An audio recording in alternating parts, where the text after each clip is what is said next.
তো আজকে শুরু করতে চাই প্রথমে আপনাদের সবাইকে ধন্যবাদ জানিয়ে এত তাড়াতাড়ি আসার জন্য। আমি জানি আপনাদের অনেকের কাছেই শনিবারের এই সময়টা প্রায় ফজরের ওয়াক্ত। আমি বুঝি এরকম ত্যাগ স্বীকার করা কঠিন। এখানে ইনশাআল্লাহ যেই সময় আপনারা কাটাবেন তার জন্য আমি আনন্দিত। আশা করছি আমাদের আজকের সময়টা তাড়াতাড়ি কেটে যাবে, আপনারা বিরক্ত হবেন না ইনশাআল্লাহ। আমি নিজে এখানে আসার সুযোগ পেয়ে খুবই খুশি। আপনাদের হয়তো এই অসাধারণ সূরা থেকে কিছু না কিছু শেখাতে পারবো। আমার আসলে প্রস্তুতি আগেই হয়ে গিয়েছিল, কিন্তু পরে ভাবলাম আবার প্রস্তুতি নেওয়া দরকার। তাই আজ সকালেই 10:30টার দিকে প্রস্তুতি শেষ হলো। তো গত রাতে আমি বলতে গেলে ঘুমোতেই পারিনি উত্তেজনার কারণে। সূরা ইয়াসিন নিয়ে আমি আসলেই এত উত্তেজিত যে যত দূর সম্ভব করতে চেয়েছি। যদিও আমার সর্বোচ্চ প্রচেষ্টাও কোরআনের অসীম প্রজ্ঞার কাছাকাছিও যেতে পারবে না। তো আজকে শুরু করতে চাচ্ছি আজকের প্রোগ্রামের ছোট একটা পরিচিতি দেবার মাধ্যমে। শুধু আজকের সময়সূচি বা বিরতি এগুলো না, বরং আমরা আসলে কি করব আর কিভাবে আমি এই সূরার অধ্যয়ন করেছি সেই বিষয়। তো আমি যখন আমার সহকারী ও গবেষকদের নিয়ে কোনো সূরা গভীরভাবে অধ্যয়ন করি, আমরা যত পারি তাফসির দেখার চেষ্টা করি, বিভিন্ন মুফাসসিরদের মতামত দেখা, বিভিন্ন ভাষাগত উৎস দেখি, অভিধান ইত্যাদি দেখি। এই সব কিছু আমরা একত্র করে প্রত্যেক আয়াতের নিচে বিশাল নোট তৈরি করি। তখন দেখা যায় যে প্রত্যেক আয়াতের নিচেই প্রচুর প্রচুর তথ্য জমা হয়ে যায়। ইমাম ইবনে কাসির কি বলেছেন, ইমাম কুরতুবী কি বলেছেন রাহিমাহুল্লাহ, ইবনে আশুর কি বলেছেন, রাজি কি বলেছেন, লিসানুল আরব কি বলে, ইত্যাদি ইত্যাদি ইত্যাদি। তাহলে দেখুন, এক আয়াতের নিচে প্রায় 20 পৃষ্ঠার নোট। এরপর এর সবগুলো পড়ে বুঝে সেটার অর্থ বের করতে হচ্ছে। কিন্তু আমরা এখানে কিন্তু সেটা করছি না। সেটা হলো আমার কাজ। ছাত্র হিসেবে আমার কাজই হলো সেটা, কিন্তু শিক্ষক হিসেবে আমার কাজ একদমই ভিন্ন। আমি এখানে আপনাদের বলতে আসিনি যে এই বইয়ে এটা বলেছে, ওই বইয়ে এটা আছে, সেই বইয়ে সেটা আছে। আমি এগুলো কিছুই বলবো না। আমার কাজ হলো সেই সমস্ত তথ্যগুলো প্রক্রিয়াজাত করে সেখান থেকে সেরাটা আমি যেভাবে বুঝেছি তা আমার ছোট বোনকে বোঝানো। তার বয়স 20-এর উপরে, তার কোনোই আরবির জ্ঞান নেই, ইসলামিক স্টাডিজেরও জ্ঞান নেই তেমন। আমাকে এই সমস্ত জিনিস একত্র করে মহান ইমামদের কথাগুলো, অসাধারণ বুঝগুলো নিয়ে এমনভাবে বলতে হবে যেন এখানে অডিয়েন্সের মধ্যে বসে থাকা কোনো অমুসলিমও সেটা বুঝতে পারে। তো কাজটি কিন্তু অনেক কঠিন। মানে ভারী এসব একাডেমিক বিষয় নিয়ে সহজে বোঝার মতো ভাষায় ব্যাখ্যা করা, তাই না? তাই আপনারা দেখবেন যে আমি অনেক মুফাসসিরদের উক্তি টানছি না। আপনাদের অনেকেরই ইসলামিক স্টাডিজের ব্যাকগ্রাউন্ড আছে, তাই আপনারা আমাকে অনেক অনেক বেশি তাফসির বা কোনো সাহাবী কি বলেছেন বা কোন হাদিসের ইসনাদ কেমন এইসব উল্লেখ করতে দেখবেন না। তাই ভাবতে পারেন এই সবই হয়তো বানিয়ে বলা, কিন্তু সেগুলোর ভিত্তি আসলেই আছে। আর আমার উদ্দেশ্য হলো, যেহেতু এই সমস্ত গবেষণা সংকলিত হচ্ছে, তাই আজকের বক্তব্যগুলো সেসব নোটের সম্পূরক হতে পারে। যারা আরও জানতে চান তাদের জন্য তো গবেষণা হয়েই আছে। যারা গভীর পড়াশোনা করতে চান আরবি সোর্স থেকে, তারাও সেগুলো করতে পারবেন ইনশাআল্লাহ তাআলা। কিন্তু আমাদের বাকিদের জন্য সেটা নয়। তাহলে আজকের প্রোগ্রামের বিষয় সম্পর্কে প্রথম বিষয় হলো এটা। আমি সব কিছু সহজভাবে বলার চেষ্টা করব যেন সবাই বুঝতে পারে বিইজনিল্লাহ। দ্বিতীয় বিষয়টি হলো, আপনাদের সূরাটির আউটলাইন হিসেবে বলি। আজকে যে সূরাটি পড়ব, সূরা ইয়াসিন, এটি 6টি অংশে বিভক্ত। মানে সূরাটির 6টি ভাগ আছে। অর্থাৎ আমরা অন্তত 6টি সেশন করার চেষ্টা করব, আর প্রত্যেক সেশনে একটি অংশ কভার করার চেষ্টা করব। আমাদের চেষ্টাটি হবে এমন। যদিও এরপর আরও কিছু সেশন থাকবে। এই 6টি অংশ শেষ করার পর আমরা আবার পেছনে ফিরে দেখব, কিছু কিছু জিনিস যা ফেলে এসেছি খুঁজে বের করব। তাই এই অনন্য সুন্দর সূরাটির 6টি অংশ শেষ করার পরেও হয়তো আরও 1টি বা 2টি সেশন করতে হবে। তো চলুন এখনই শুরু করা যাক, কারণ আমাদের অনেক কিছু শেষ করতে হবে। 83টি আয়াত, কিন্তু কম কথা নয়, অনেক অনেক। শুরু করি তবে ইনশাআল্লাহ তাআলা। সূরাতু ইয়াসিন। বিসমিল্লাহির রহমানির রহিম। ইয়াসিন। সূরাটি নাজিল হয়েছিল মক্কার যুগে, নবী সাল্লাল্লাহু আলাইহি সাল্লাম মদিনায় হিজরতের আগে। আর এই সূরাটি আল্লাহ শুরু করেছেন ইয়া এবং সিন অক্ষর দিয়ে। পুরো কোরআনে এটা একবারই এসেছে। আপনারা আগেই শুনেছেন আলিফ লাম মিম অথবা কফ হা ইয়া আইন সদ ইত্যাদি। কোরআনের অনেক সূরাই এমন অক্ষর দিয়ে শুরু হয়। এই সবগুলোর মধ্যে যে মিলটি রয়েছে, অন্তত বেশিরভাগের মধ্যে মিল যেটা আছে তা হলো সবগুলো এই অক্ষর দিয়ে শুরু হয়, তারপর কোরআন সম্পর্কে কিছু একটা বলে। আলিফ লাম মিম অক্ষরগুলো দিয়ে শুরু করে আল্লাহ কোরআন নিয়ে কিছু একটা বলেন, যেমন যালিকাল কিতাবু লা রাইবা ফিহ অথবা তিলকা আয়াতুল কিতাবিল মুবিন, কিছু একটা। এভাবে সবগুলো কোরআনের এক ধরনের ভূমিকা স্বরূপ। এই অক্ষরগুলোর মধ্যে মিলের একটি হলো বেশিরভাগ সময়ে সেগুলো কোরআনের ভূমিকার মতো। তবে একটা সুস্পষ্ট ব্যতিক্রম হলো গুলিবাতির রুম। আলিফ লাম মিম গুলিবাতির রুম। রুম বিজিত হয়েছিল, রোম হেরে গিয়েছিল। কিন্তু আমার মনে হয় যদিও এটা ব্যতিক্রম, তবুও তা একই পথ বরাবর, কেননা সেটাও কিন্তু আল্লাহর এক অলৌকিকতার বর্ণনা। যখন রোম পরাস্ত অবস্থায় ছিল পার্সিয়ানরা তাদের দখল করে নিয়েছিল, তখন আল্লাহ বললেন 10 বছরের মাঝেই তারা আবার বিজয়ী হবে, 10 বছরের মাঝেই তারা ঘুরে দাঁড়াবে। যদিও তখন তারা সম্পূর্ণরূপে ধ্বংস ছিল, এটা তখন কুরআন অনেক আগে থেকেই ভবিষ্যৎবাণী করে রেখেছিল। এটা বিশ্বমানবতাকে চ্যালেঞ্জ করে বলেছিল যে দেখো এমন হয় কিনা, মানে নিজের সম্পূর্ণ বৈধতা এর উপর রেখে দিয়েছিল। যেমন দেখুন, আল্লাহ কোরআনে বলছেন যেই রোমান সাম্রাজ্য পার্সিয়ানদের দ্বারা পরাজিত হয়ে আছে তারাই 10 বছরের মাঝে ফিরে আসবে। শুধুমাত্র আরবের মরুভূমির একজন মানুষ এটা নিয়ে কথা বলছে। যদি এমনটা না ঘটে তবে কোরআনের সবকিছুকেই প্রশ্নবিদ্ধ করা যাবে, সবকিছুই প্রশ্নবিদ্ধ হবে, সবকিছুই প্রশ্নবিদ্ধ হবে। মানে এভাবে পুরো ইসলামের বার্তার বিশ্বাসযোগ্যতাকে শুধু একটি বক্তব্যের হাওলায় ছেড়ে দিয়েছেন, তাই না? শুধু একটি দাবি, শুধু একটি দাবি। আর আসলে পুরো কোরআনেই কিন্তু এমন। কোরআনের মতো কোনো কিছু বানিয়ে দেখাও না কেন, এটা যে আল্লাহর পক্ষ থেকে না সেটা প্রমাণ করে দেখাও।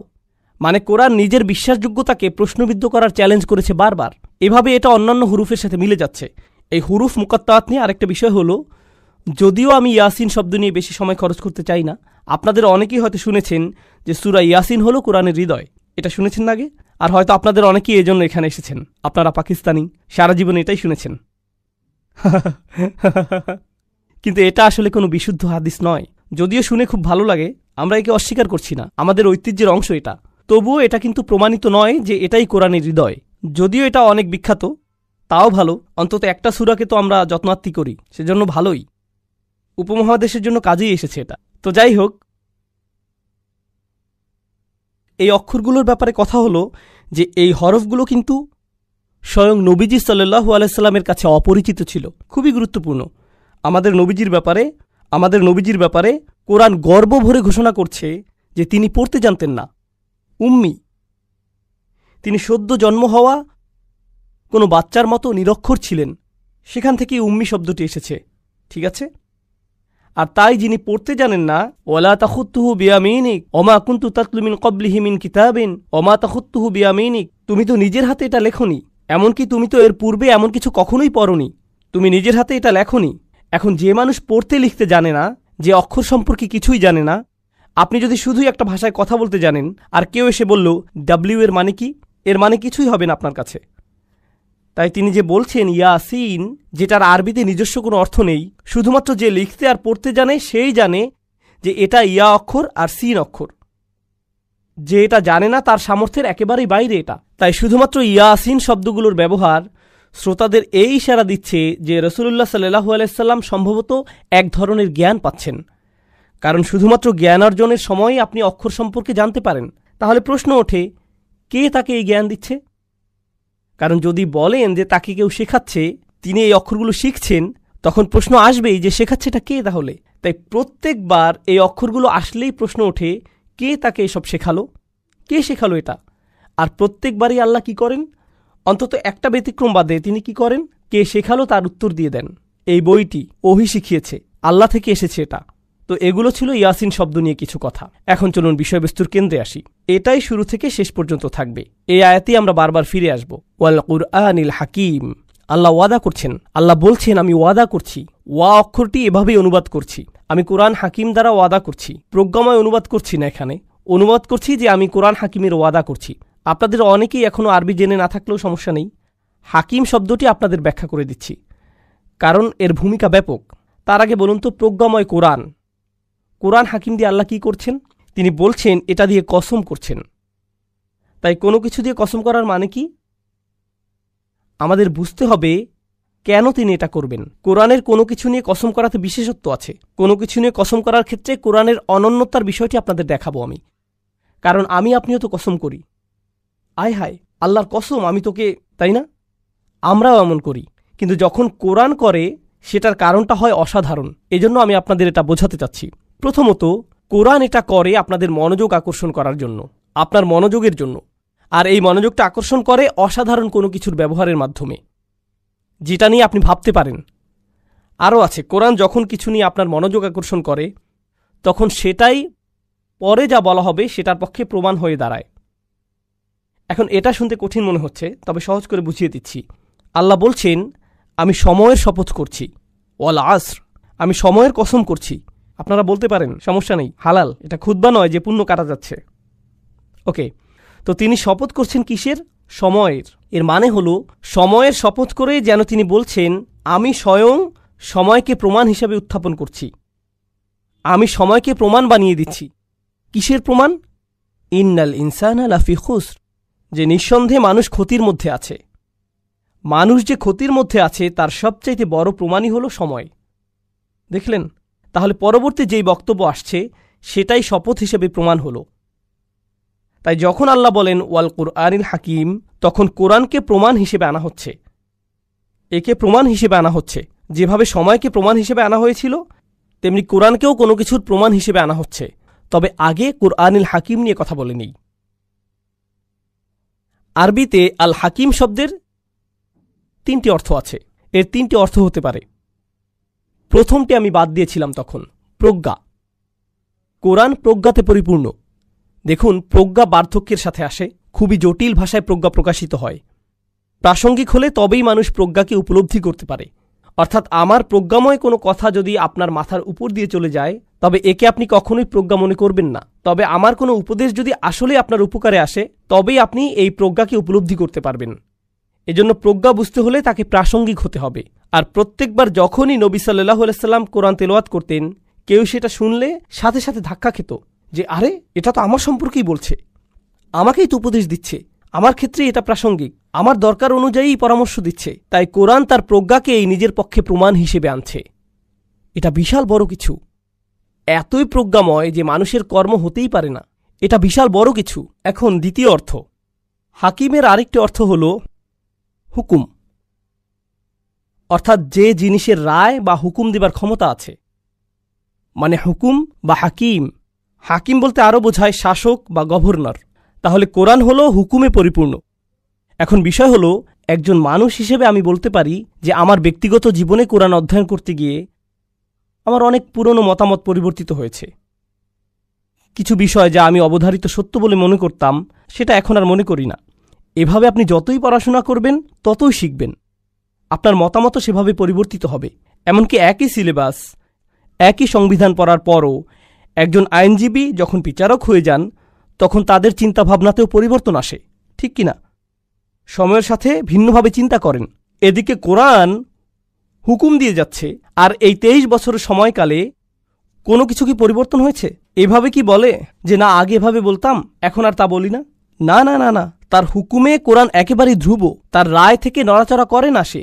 কখনো কখনো আপনার কোনো মতামত, রায় না কিন্তু শুধুই মতামত, আপনাকে ঝামেলায় ফেলে দেয়। মিডিয়া যদি মসজিদে এসে আপনার ইন্টারভিউ নিতে চায়, তবে কথা বলার আগে খুব চিন্তাভাবনা করে নিতে হবে, কারণ তারা চালাকি করে আপনাদেরকে ফাঁদে ফেলতে পারে। তাই আপনাকে খুব সাবধান থাকতে হবে। কিন্তু কোরআন যখন কথা বলে, তখন কি পরিণতি নিয়ে চিন্তা করে? সম্ভবত এভাবে বলাটা ঠিক হবে না, ঝামেলায় পড়ব, এই বিষয়টা এড়িয়ে যাই, ওই প্রশ্নটা এড়িয়ে যাই। কোরআন সরাসরি বলে দেয়, স্পষ্ট রায় দিয়ে দেয়, স্পষ্ট রায় দিয়ে দেয়, যেন কর্তৃত্বের স্থান আছে তার। এখন ব্যাপার হলো, আপনাকে দুটো বিপরীত জিনিস বুঝতে হবে। নবী সাল্লাল্লাহু আলাইহি সাল্লাম তো শুধুমাত্র একজন মানুষ, খুব কম অনুসারী তখন। কোনো রাজনৈতিক অবস্থানেই নেই, কোনো সামরিক শক্তি নেই, কিছুই না। এদিকে আল্লাহ হলেন সর্বশক্তিমান, সর্বোচ্চ, তিনি গাইবে আছেন। কিন্তু যখন নবীজি কথা বলেন আলাইহিসসালাম, আল্লাহর পক্ষ থেকেই বলেন, বিচারকের মতো বলেন, হুকুম দেন। কিন্তু তিনি তো এভাবে বলার মতো অবস্থানে নেই। তিনি তো কোনো গভর্নর নন, লোকদের শাসক নন, তিনি ক্ষমতার অবস্থানে নেই।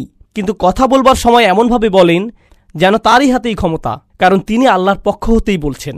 এখন কারো যদি ক্ষমতা না থাকে, তবুও ক্ষমতাশালীদের মতো কথা বলে, তখন সে সমস্যায় পড়বেই। আপনার হাতে ক্ষমতা না থাকলে ওভাবে কথা বলতে পারবেন না। কিন্তু এই কোরআন প্রতিনিয়ত রাসূলুল্লাহ সাল্লাল্লাহু আলাইহি সাল্লামের মুখ থেকে এভাবেই বলে যাচ্ছে। কখনো কখনো কোনো ছাত্র হঠাৎ করে শিক্ষকের বিরুদ্ধে কথা বলে ফেলে, কিংবা কোনো কর্মচারী তার বসের বিরুদ্ধে আওয়াজ তুলে ফেলে, কিংবা ধরুন আদালতে বসে থাকা কোনো বাদী বিচারকের বিরুদ্ধে আওয়াজ করে বসল, বা পুলিশ অফিসার তার স্বর উঁচু করে চিফের বিরুদ্ধে কথা বলল, বা হোয়াইট হাউসের কোনো কর্মচারী প্রেসিডেন্টের বিরুদ্ধে বলে উঠল। এরকম একবার হতেই সে ক্ষমা চাওয়া শুরু করে, সরি সরি সরি সরি আমি বুঝতে পারিনি। এমন হয় কি না? এমন হয় কি না? কিন্তু কোরআনের বেলায় সে স্বর উঁচু করছে, সেখানে ক্ষমতাশালীরা আবার এত রেগে যাচ্ছে, কিন্তু কোরআন কি ক্ষমা চায়? না, আবারও বলে, এরপর আবার বলে, এটা হলো হাকিম শব্দের দ্বিতীয় অর্থ। কোরআন কর্তৃত্বপূর্ণ, কোরআন রায় প্রদান করে, কোরআন কারোই পরোয়া করে না, প্রত্যেকবার একই কাজ করে। দ্বিতীয়টি হলো এটি হুকুম দেয় কোনো পরোয়া ছাড়াই। আর তৃতীয় অর্থটি হলো আমার সবচেয়ে পছন্দ, এটা ইহকাম বা মুহকামের সাথে সম্পৃক্ত। ইহকাম অর্থ হলো কোনো কিছুকে বেঁধে ফেলা, কোনো একটা বুনন তৈরি করা, ঠিক আছে, গাঁথুনির মতো বা এরকম কিছু, মানে যেখানে প্যাটার্ন আছে। যখন এরকম লম্বা প্যাটার্ন থাকে তাকে আরবিতে ইহকাম বলে। জিনিস যখন একে অন্যের সাথে বাঁধা থাকে তাকেও ইহকাম বলে। কোনো কাজ যখন সম্পূর্ণ শেষ হয়ে যায়, যেমন ধরুন এই দেয়ালে কিছু কাজ হয়েছে দেখতে পাচ্ছেন, এখন এই দেয়ালের কাজ যদি শেষ না হয়ে থাকে তবে তা মুহকাম নয়। কিন্তু যদি কাজ পুরোপুরি শেষ হয়, দেয়ালের সবকিছু সম্পূর্ণরূপে সুন্দরভাবে শেষ হয়েছে, তখন তাকে হাকিমও বলা হয়। ওটার আরেকটা অর্থ এটা, অর্থাৎ কোরআনকে অতি নিখুঁতভাবে বুনন করা হয়েছে, সবকিছুর সাথে অতি নিখুঁতভাবে সংযুক্ত। অনেক সময় রাজনীতিবিদরা বক্তৃতা দেয়, সে বক্তৃতার লেখক থাকে, জানেন আপনারা? মানে যেমন প্রেসিডেন্ট নিজে নিজের বক্তৃতা লেখেন না, তার জন্য আলাদা লেখক আছে। কিন্তু তার প্রতিপক্ষ 5 বছর আগের কোনো বক্তব্য দেখিয়ে সেখান থেকে একটি অংশ নিয়ে বলতে পারে 2010 সালে আপনি এটা বলেছিলেন, কিন্তু এখন বলছেন উল্টো, যদিও তখনও আরেকজন বক্তৃতা লেখক ছিল, কিন্তু সে ভুল করে ফেলেছে। এখন প্রতিপক্ষ তার বিরুদ্ধে এটা নিচ্ছে, এমন কি হয় না? কিন্তু দেখুন কোরআনের বুনন কত শক্তিশালী ও নিখুঁত। আপনি বলতে পারবেন না যে ওখানে এটা বলছে আবার এখানে এটা বলছে, সবকিছুর নিখুঁত সংযোগ আছে। এমনকি আল্লাহ কোরআনে যা বলছেন তার সাথে নবীজির কথাও পুরোপুরি মিলে যায়, সাল্লাল্লাহু আলাইহি সাল্লাম, পুরোটাই নিখুঁত বুননে আছে। তো এটা হলো তৃতীয় অর্থ। তাহলে চলুন আবারও দেখি ওয়াল কুরআনিল হাকিমের 3টি অর্থ তাহলে কি কি? প্রজ্ঞা, এটা হুকুম দেয়, আর নিখুঁত বুননে বিদ্যমান। সবকিছু একে অপরের সাথে নিখুঁতভাবে সংযুক্ত, কোনো শিথিলতা নেই এখানে, এমন কোনোই শব্দ নেই যেটা ভুলে পড়ে গেছে। সবকিছু গাঁথনি নিখুঁত, একদম ঠিক অবস্থানেই আছে। অতিরিক্ত নিখুঁত এই কোরআন। এই সব কিছুই আবার অন্য কিছুর প্রমাণ। এগুলো কিসের প্রমাণ? প্রমাণ এটাই যে কোনো সন্দেহ নেই আপনি, অর্থাৎ মুহাম্মদ সাল্লাল্লাহু আলাইহি সাল্লাম, নিঃসন্দেহে যাদের পাঠানো হয়েছে আপনি তাদের একজন। এই কোরআনই চূড়ান্ত প্রমাণ যে এটা আপনার নিজের বানানো কিছু নয়, কোনোভাবেই এটা আপনার নিজে নিজে করা সম্ভব না। এখন আমাদের বুঝতে হবে কেন এই প্রমাণ। কারণ একজন মানুষের তুলনায় কোরআনের প্রজ্ঞা অতিরিক্ত বেশি, এটা অসম্ভব। এর মধ্যে কর্তৃত্বের অবস্থান হতে হুকুম এতই বেশি যে কোনো একজন মানুষের পক্ষে তা সম্ভব নয়। বছরের পর বছর, দিনের পর দিন নিজেকে আরও বেশি বিপদে কোনো মানুষই ফেলে না। কোনো মানুষ কথা বলার কারণে ঝামেলায় পড়লে পরের দিন আরও বেশি কথা বলে নাকি কম কথা বলে, চেপে যায়, অথবা বিষয় বদলে ফেলে, কিংবা অন্য কোনো শহরে চলে যায়। অথচ তিনি একই লোকদের কাছে বারবার যাচ্ছেন, তারা আরও বেশি করে অপমান করেই যাচ্ছে। শুধু আপনি চান বলে এমন করছেন তা হতেই পারে না। আপনি একা নন, আপনাকে পুশ করা হয়েছে, আপনাকে মিশন দেয়া হয়েছে, সাল্লাল্লাহু আলাইহি সাল্লাম। আর 3 নম্বরটা ছিল যে অন্য কোনো কথার মতোই নয়। ব্যাপারটা যোগাযোগ মনোবিজ্ঞানের দৃষ্টিকোণ থেকে বোঝার চেষ্টা করুন, খুবই মজার জিনিস, ঠিক আছে? এই মুহূর্তে আমি আপনাদের সাথে কথা বলছি, পড়ছি না, কিন্তু যদি কোনো তাফসিরের বই খুলি বা ধরুন গুগল গ্লাস পরে আছি, লেখাগুলো স্ক্রল করছে চোখের সামনে, সেখান থেকে তাফসির পড়ছি, বা শেক্সপিয়ারের কিছু মুখস্থ করেছি, সেটা আপনাদের মুখস্থ বলছি, আপনারা কি বুঝবেন না যে ওটা আমার বক্তব্য নয়? কি বুঝতে পারবেন না যে ওটা আসলে আমার কথা বলছি না, বরং পড়ছি? বুঝতে পারবেন তো? কারণ আমি যেভাবে কথা বলি, যেভাবে শেক্সপিয়ার কথা বলে, বা যেভাবে সংবিধান কথা বলে, বা আমার নিজের রচনা যেভাবে বলে, সবই ভিন্ন ভিন্ন। বরং আমি যেভাবে কথা বলি সেভাবে তো লিখিও না। আমার লেখাগুলো তো আরও অনেক বেশি ফরমাল, আর যখন কথা বলি সেটা অনেক ইনফরমাল। নবী সাল্লাল্লাহু আলাইহি সাল্লামের কাছে কি কাগজ আছে? না। আর থাকলেও কিছু যায় আসে না, কারণ জানেন যে তিনি পড়তে পারতেন না। কিন্তু তিনি যখন কোরআন তেলাওয়াত শুরু করেন, প্রত্যেকেই বুঝতে পারে যে এর গাঁথনি এতই শক্ত যে সেখানেই কোনো আচ্ছা আবার রিপিট করি এমন কিছুই নেই। মানুষের কথার তুলনায় কোরআন অতিরিক্ত নিখুঁত। তিনি বলছেন না, অন্য কেউ এটার রচয়িতা। তো এখন এই আয়াতে আরেকটা জিনিস বোঝার আছে, তা হলো আল্লাহ বলছেন আপনি তাদের একজন যাদেরকে প্রেরণ করা হয়েছে। কিন্তু এখানে তো প্রশ্ন চলে আসে, সেই প্রশ্নটি হলো কে প্রেরণ করেছে? আল্লাহ তো বলেননি ইন্নাকা লামিনাল মুরসালিনা মিনাল্লাহ, তিনি তো মিনাল্লাহ যোগ করেননি। তিনি তো বলেননি যে আপনি আল্লাহর পক্ষ হতে প্রেরিতদের একজন। আল্লাহকে এখানে উল্লেখ করা হয়নি, শুধুই উল্লেখিত হয়েছে যে এটা হচ্ছে কোরআন, অবিশ্বাস্য এক তেলাওয়াত, এটা হিকমতে পরিপূর্ণ, হুকুম দেওয়ার ক্ষেত্রেও প্রচণ্ড সাহসী, প্রচণ্ড শক্ত গাঁথনি এর। এটা তার পক্ষ থেকে হতেই পারে না, কেউ না কেউ তাকে প্রেরণ করেছে। আমরা এখনো জানি না তিনি কে, বুঝতে পারছেন? তাহলে রহস্য তৈরি করা হয়েছে, তবে উত্তর দেয়া হয়নি এখনো। আর সামনে আগানোর আগে আরেকটা জিনিস বলতে চাই, ইন্নাকা লামিনাল মুরসালিন নিয়ে আরও 3টা জিনিস। আল্লাহ কার সাথে কথা বলছেন? তিনি বলছেন নিঃসন্দেহে তুমি প্রেরিতদের একজন। তাহলে কার সাথে কথা বলছেন? তিনি নবীজির সাথে কথা বলছেন। কুরাইশদের বলার পরিবর্তে নিঃসন্দেহে তিনি রাসূলদের একজন, তিনি প্রেরিতদের একজন, এভাবে তিনি বলেননি। তিনি তাদের সাথে কথাও বলছেন না। কাফিরদের সাথে আল্লাহর কথাই হচ্ছে না, তিনি স্বয়ং নবীর সাথে কথা বলছেন সাল্লাল্লাহু আলাইহি সাল্লাম। কেন জানেন? কারণ কাফিররা তাকে মিথ্যুক বলছে, এসব আজেবাজে বলেছে। এখন কেউ আপনাকে পাগল বলল, আপনি হয়তো অপছন্দ করবেন। আরেকজন পাগল বললে, এরপর 100 জন আপনাকে পাগল বললে আপনি কি ভাবা শুরু করবেন? মনে হয় আমি আসলেই পাগল। একজন আপনাকে মিথ্যুক বলল, আরেকজন মিথ্যুক বলল, চাচা আপনাকে মিথ্যুক বলল, আপনার কাজিন মিথ্যুক বলল, বিজনেস পার্টনার আপনাকে মিথ্যুক বলল, প্রতিবেশী মিথ্যুক বলল, রাস্তায় আপনাকে চেনে না এমন মানুষও আপনাকে মিথ্যুক বলল। এটা আপনার উপর প্রভাব ফেলতে পারে, তাই না? আপনার অন্তত কাউকে তো প্রয়োজন যে বলবে, যে এসবে পাত্তা দিও না। আমি বলছি তুমি মিথ্যুক নও। আমার কথা শুনো, তারা যে বলে সব ভুলে যাও, তারা যা বলে সব ভুলে যাও। দেখুন, প্রোপাগান্ডার ধরনাটি কিন্তু এখানেই। তারা খবরে বলতেই থাকে এমন এমন এমন, মুসলিমরা কত কিছু, তার লিস্ট। আমরা এয়ারপোর্টে বা লিফটে মানুষকে নাকি ভয় পাইয়ে দেই। এলিভেটরের ভেতরেও তারা অস্বস্তিকর অবস্থায় থাকে। তো মাত্র গতকালই আমি লিফটে ঢুকলাম, ভেতরে একটা পরিবার ছিল। আমার ফ্লোরের বাটন চাপ দিলাম, কিন্তু তারা চাপছিল না। তো আমি ভাবলাম হয়তো তারা আমার ফ্লোরেই যাবে। তো যখন আমার ফ্লোরে লিফট আসলো, আমি ভদ্রতা করে, কারণ মহিলা বাচ্চারা ছিল, তাদের জায়গা করে দিলাম। তারা উল্টো আমাকে আগে যেতে বলল। আমি অবাক হয়ে বের হয়ে আসলাম। এরপর তারা বাটন চাপা শুরু করলো। ওকে, প্রোপাগান্ডা আসলেই কাজ করে। প্রোপাগান্ডা কাজ করে, কি অবাক কাণ্ড।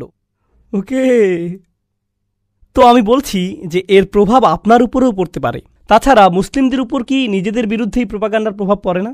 আমরা কি আমাদের নিজেদের খারাপভাবে দেখতে শুরু করি না? হ্যাঁ, আমাদের পরিচয়ের জন্য ক্ষমা চাইতে শুরু করে দেই। আমাদের নিজেদের ইমামদেরকেই সেসব প্রশ্নগুলো করি যেগুলো অমুসলিমরা করার কথা। আমরা কেন এমন, এভাবে বলে কেন, কোরআন এমনটা বলে কেন? তারা তো বলে তোমাদের কোরআন এটা কেন বলে, আর আপনি বলেন হুজুর কোরআন পাকে এটার মানে কি? একই প্রশ্ন, আপনি একই প্রশ্ন কেন করছেন? কিন্তু দেখুন নবীজিকে কি বলা হচ্ছে সাল্লাল্লাহু আলাইহি সাল্লাম, আপনার অন্য কারো থেকে সার্টিফিকেট নিতে হবে না। আমি আপনাকে বলছি যে আপনি প্রেরিতদের একজন, অন্য কারো বৈধতার দরকার নেই আপনার। আমি বৈধতা দিচ্ছি, সেটাই আপনার জন্য যথেষ্ট। অন্যদের চাপের কথার কোনো দরকার নেই। এখন আমার 3য় পয়েন্টে আসছি। আল্লাহ কিন্তু শুধু বলেননি আপনি একজন রাসূল, তিনি বলেছেন আপনি তাদের একজন যাদেরকে পাঠানো হয়েছে। এর অর্থ কি? এর অর্থ হল তিনি একা নন। কারণ যদি বলি আপনি মুসলিমদের একজন, তখন তার মানে হবে অনেক মুসলিম আছে। তাই যখন বলল আপনি প্রেরিতদের একজন, তার মানে নিশ্চয়ই প্রেরিত আরও অনেকেই ছিল।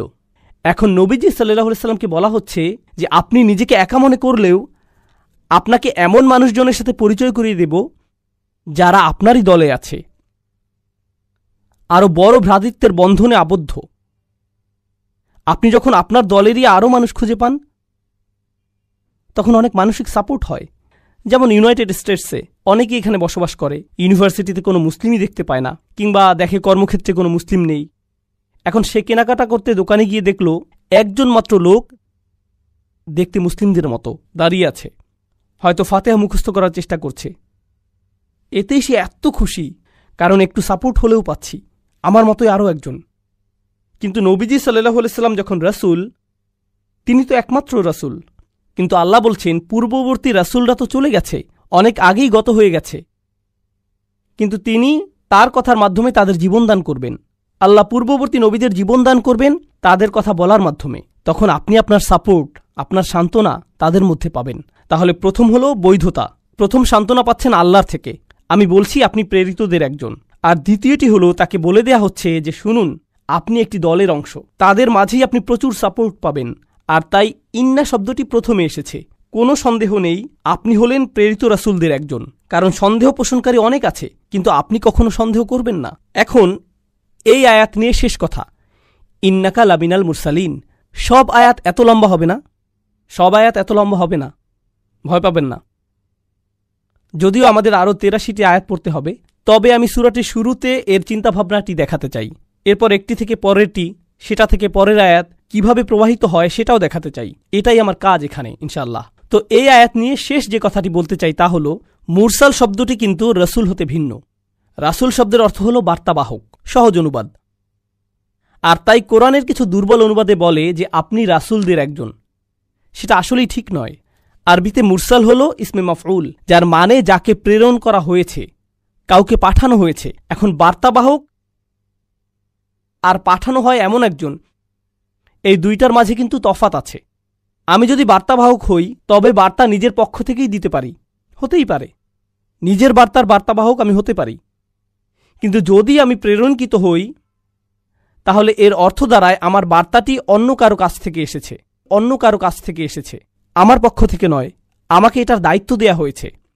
এখন তাই নবীজি সাল্লাল্লাহু আলাইহি সাল্লামকে বলা হচ্ছে যে নিঃসন্দেহে আপনি সেই দলের মানুষদের একজন যাদের একটি দায়িত্ব দেয়া হয়েছে, আপনাকে একটি মিশনে পাঠানো হয়েছে। আপনি এটা পছন্দ করেন বলে বা চান বলে বা অন্য কোনো এজেন্ডা আছে বলে তেলাওয়াত করছেন না, বরং আপনার প্রাথমিক উদ্দেশ্য হল আল্লাহর বান্দা হওয়া আর তার আদেশ পালন করা। তিনি এই কিতাব শুরু করেছেন ইকরা বিসমি রাব্বিক, আপনার রবের নামে পড়ুন, কর্তৃত্বের পদে থেকে। তাই আপনি কথা বলা মানেই আল্লাহর কর্তৃত্বের অধীনে থাকা। এই ব্যাপারটা পরে খুবই জরুরি হবে যখন আমরা পরের আয়াতে যাব। তাই নবীজি সাল্লাল্লাহু আলাইহি সাল্লামের এই দায়িত্বের ব্যাপারটি তখনই বলবো। এখানে শুধু তাকে সান্ত্বনাই দেয়া হচ্ছে না, বরং তিনি মিশনে আছেন সেটাও মনে করিয়ে দেয়া হচ্ছে। কোনো কাজে আপনার দায়িত্ব কঠিন হলে দুটো জিনিস লাগে, আপনাকে সাহায্য করার, সমর্থন দেবার জন্য কাউকে লাগে। সে বলবে যে আমরা পারবো, এটা করতে পারবই, আমি আছি তোমার সাথে, কোনো সমস্যা নেই। যে শুনুন, আপনার হাতে আর মাত্র 4 ঘন্টা সময় আছে, দ্রুত কাজ শেষ করুন। এই আয়াতে সেটাও করা হয়েছে। তার মানে আপনার দায়িত্ব সম্পন্ন করার দুইটা দিকই এখানে করা হয়েছে। একদিকে সাহায্য, সান্ত্বনা, বৈধতা, আবার অন্যদিকে মনে করিয়ে দেয়া যে শুনুন, এই কাজ করতে হবে, আমি জানি কাজটি কঠিন, কিন্তু এটা আমরা করতে পারবই। এই বিষয়ে এটা ছাড়া কোনো বিকল্পই নেই। আল্লাহ বলেন আলা সিরাতিম মুস্তাকিম, সরল পথের উপর, তাই না? এখানে দেখুন সিরাতিম মুস্তাকিম কথাটি কিন্তু আপনি আগেও অনেকবার শুনেছেন, কিন্তু এটি এখানে কি করছে? প্রথমত আপনাদের বোঝাতে যাচ্ছি যে সরল পথের ওপরে, আলা সিরাতিম মুস্তাকিম, আমি ওপরে শব্দটি এখানে পছন্দ করি না, বরং প্রতিশ্রুতিবদ্ধ পছন্দ করি। এখানে আলা শব্দটি লুজুম, যার মানে হলো আপনি সরল পথে প্রতিশ্রুতিবদ্ধ। কিন্তু প্রথম যেই প্রশ্নটির উত্তর দিতে চাচ্ছি, কে এই সরল পথে প্রতিশ্রুতিবদ্ধ? কে এই সরল পথে প্রতিশ্রুতিবদ্ধ? আমি কোরআনের শপথ করছি, পরিপূর্ণ প্রজ্ঞাময়, কত সুন্দর গাঁথুনি এতে, কত শক্ত এর বিধান। কোনো সন্দেহ নেই আপনি তাদের অন্তর্ভুক্ত যারা আসলেই প্রেরিত হয়েছে সরল পথের ওপর। তাহলে সরল পথে কে? নবীজি নিজে। কিন্তু শুধু নবীই নন, শুধুমাত্র নবীজি সাল্লাল্লাহু আলাইহি সাল্লামই নন, যাদেরকে পাঠানো হয়েছে তারাও সরল পথে ছিলেন, আর আপনিও। উভয়ের ক্ষেত্রেই প্রযোজ্য এটা। এখন আলা সিরাতিম মুস্তাকিম উভয়ের জন্যই প্রযোজ্য। এটা গুরুত্বপূর্ণ কেন? একটি রাস্তা কল্পনা করুন, আপনি সেই রাস্তার উপরে আছেন, শুধুমাত্র আপনিই আছেন সেই রাস্তায়, আর বাকি সবাই আপনাকে রাস্তা থেকে ধাক্কা মেরে সরিয়ে দিতে চাচ্ছে। তা আপনি এগিয়েই যাচ্ছেন, তারা চিৎকার করছে, এই রাস্তা থেকে নেমে যাও, কেন এখানে তুমি, ইত্যাদি ইত্যাদি, ভুল পথে যাচ্ছ তুমি, শুধু আপনিই সেই পথে যাচ্ছেন। এদিকে আল্লাহ আপনাকে সাহস দিচ্ছেন এগিয়ে যেতে।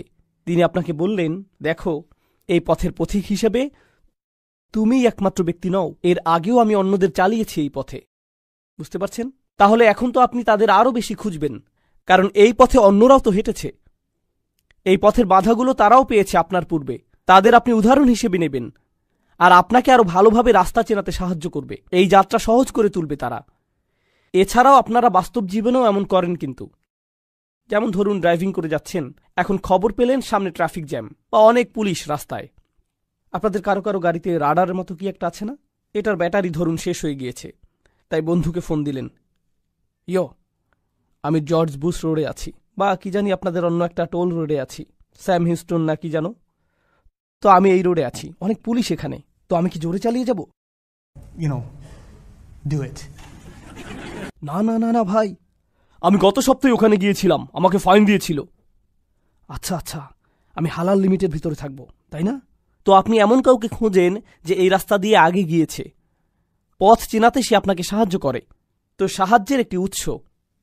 আরেকটি জিনিস হলো, নবীজি সাল্লাল্লাহু আলাইহি সাল্লাম আল্লাহর কালামের মাধ্যমে খুবই শক্তভাবে আপোষহীন রায় দিয়ে যাচ্ছেন। আল্লাহ তো কর্তৃত্বের সাথে বলেন, তিনি কোনো দাসের মতো কথা বলেন না, মনিবের মতো কথা বলেন। তাই তিনি ক্ষমতা কর্তৃত্বের সাথে বলেন, কিন্তু মানুষজনের কাছে সেটা আপত্তিকর ঠেকে, কারণ তারা তো আল্লাহকে বলতে শুনছে না, তারা কার স্বর শুনছে? রাসূল সাল্লাল্লাহু আলাইহি সাল্লাম। তুমি এভাবে কথা বলার কে? তারা রেগে যাচ্ছে। কিন্তু নবীজি কি থেমে গেছেন? না, প্রতিদিনই তাকে একই পথে আরও এগোতে হচ্ছে না? এখন আমাকে বলুন তো, এই পথে আপনি এগুতে থাকলে যৌক্তিকভাবেই কি আপনি ঝামেলায় পড়বেন না? আরও বেশি বেশি করে ঝামেলায় পড়তেই থাকবেন। পথ পাল্টানোর জন্য দিনকে দিন আপনার উপর চাপ প্রয়োগ বাড়তেই থাকবে।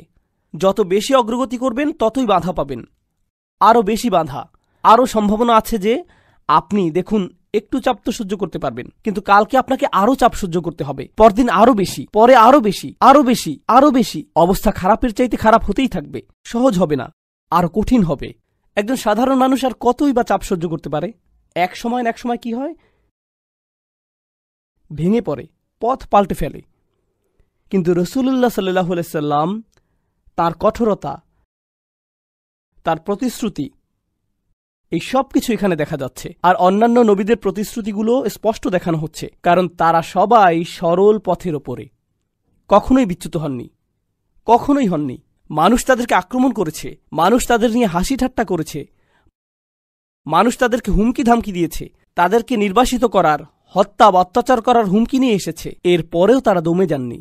তাদের পরিবার এসেছিল তাদের কাছে, মুরব্বীরা এসেছিল, রাজনৈতিক নেতারা এসেছিল, সবাই এসেছিল, তবুও পথচ্যুত হননি, প্রতিশ্রুতিবদ্ধ ছিলেন।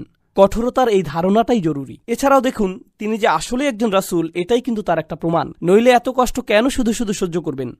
আমরা কিন্তু এখনও সেই ধারণাতেই আছি যে এই কোরআনকে বহন করা সম্ভব শুধুমাত্র তখনই যখন আপনাকে প্রেরণ করা হয়, কারণ অতিরিক্ত চাপ,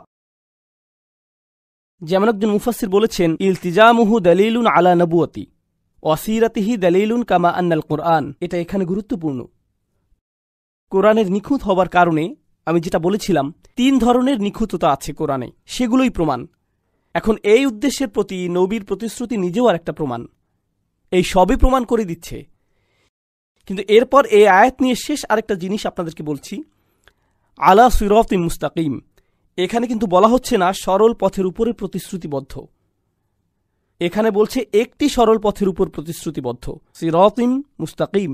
ফানাক্কার লফস, তিনি এটাকে নাকিরা করে দিলেন, সার্বজনীন করলেন। সাধারণভাবে সরল পথ আর একটি সরল পথ, এই দুইয়ের মাঝে পার্থক্য আছে। কারণ ফাতিহাতে আমরা কিন্তু বলি না যে আমাদেরকে একটি সরল পথে পরিচালিত করুন, আমরা বলি সরল পথে পরিচালিত করুন, ইহদিনাস সিরাতাল মুস্তাকিম। সেখানে একটি আল আছে, কিন্তু এখানে নেই। এটার কাজ কি? আসলে আপনি যখন আল সরিয়ে ফেলবেন, তখন মানে দাঁড়াবে অপরিচিত কিছু, অজানা কিছু। আর যদিও আল্লাহ নবী সাল্লাল্লাহু আলাইহি সাল্লামের সাথে কথা বলছেন, কারা শুনছে? কুরাইশরা শুনছে। কুরাইশরা হয়তো কোরআন সম্পর্কে অনেক কিছু জানে না, আমরা দেখব যে তারা আসলেই হয়তো জানে না, কিন্তু অন্তত একটা জিনিস জানে, তারা নবী সাল্লাল্লাহু আলাইহি সাল্লামকে জানে। তিনি কোনো কথা না বললেও তারা বুঝতে পারে যে তিনি কোনো এক ধরনের সরল পথে বাঁচেন, তার পথ একদম সোজা, তিনি সবসময় সঠিকভাবেই কাজ করেন। অন্যভাবে বললে, আপনি যদি সবকিছু নাও বোঝেন, অন্তত তার চরিত্র লক্ষ্য করলেই উপলব্ধি করবেন যে এটা কোনো একরকমের সরল পথ। শুধুমাত্র মুসলিমদের পর্যবেক্ষণ করাটাই যথেষ্ট, বিশেষ করে এই রাসূলুল্লাহ সাল্লাল্লাহু আলাইহি সাল্লামকে। শুধু ওনাকে দেখেই ধারণা হয়ে যাবে যে এটা একটি সরল পথ, আলা সিরাতিন মুস্তাকিম। আল্লাহ কি এখনও নিজেকে উল্লেখ করছেন?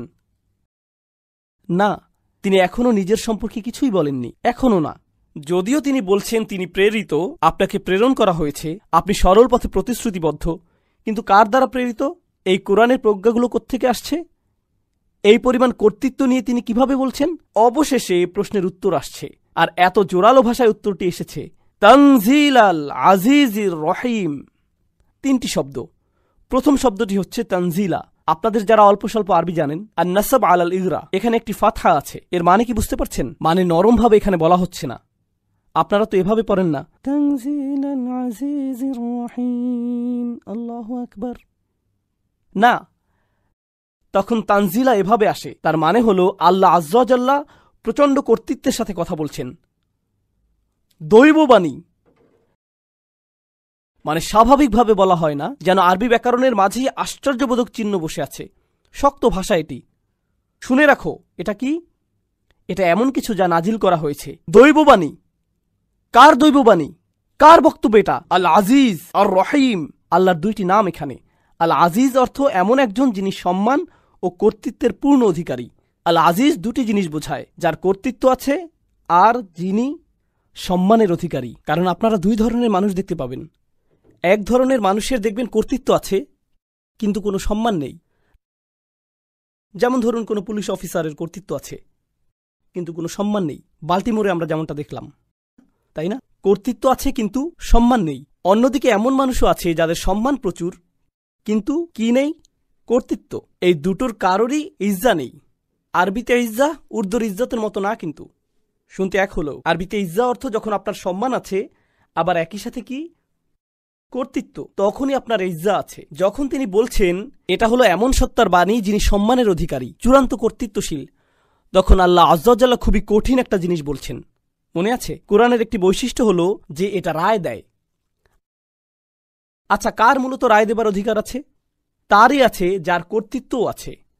আর যদি কারো কর্তৃত্ব থাকে আর সে রায়ও দেয়, তবুও কখনো কখনো, যেমন জাজ জুডি, আমি জাজ জুডি খুব দেখতাম মায়ের সাথে, জাজ জুডি কোনো রায় দিতেন, এই ছেলে চুপ থাকো তুমি, তাই না?